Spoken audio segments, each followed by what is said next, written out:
मित्रांनो, रितेश भाऊ घेणार भाऊच्या धक्क्यावर उद्या सदस्यांची जोरदार शाळा. नमस्कार, एमटी मीडियामध्ये मी तुम्हा सर्वांचं पुन्हा एकदा स्वागत करते.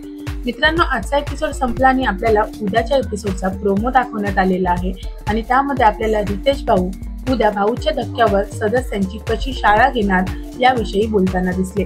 मित्रांनो, ते प्रोमो मध्ये आपल्याला बोलताना सुद्धा दिसत आहेत की आठवडाभर काहींचे डिसिजन चुकले, काही विनाकारण थांबले, काहींनी संधी मिळालेले डाव सोडले. आता या सर्वांवर होईल टीका.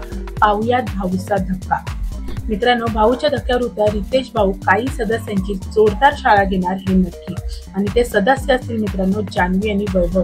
कारण मित्रांनो, आपण या आठवड्यामध्ये जान्हवीला पाहिलं, जान्हवी कशी वागली, तिचे शब्द कसे होते, ती वर्षाताईंना कसं बोलली, कोणत्या शब्दामध्ये बोलली.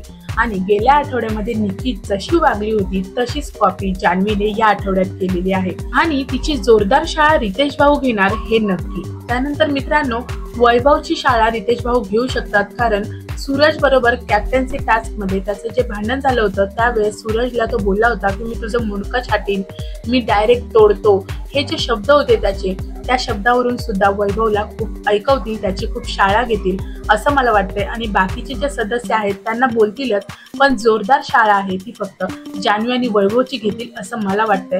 त्यानंतर बाकीचे सदस्य आहेत त्यांची कानउघडणी केली जाईल, कानटोचणी केली जाईल, कोण गेम खेळतंय कोण दिसत नाही यावर बोललं जाईल. तर मित्रांनो, आठवडाभर घडलेल्या गोष्टींवर रितेश भाऊ उद्या सदस्यांची शाळा घेणार हे नक्की. तर आता पाहूयात की रितेश भाऊ कशा प्रकारे शाळा घेतात सदस्यांची आणि कशी कानउघडणी करतात ते. मित्रांनो, तुमचं काय मत आहे? रितेश भाऊ उद्या भाऊच्या धक्क्यावर कोणत्या कोणत्या सदस्यांची शाळा घेतील मला कमेंट बॉक्स मध्ये नक्की सांगा. व्हिडिओ आवडला असेल तर त्याला लाईक, शेअर आणि सबस्क्राईब करा. भेटूया परत अशाच एका नवीन व्हिडिओमध्ये. जय हिंद, जय महाराष्ट्र.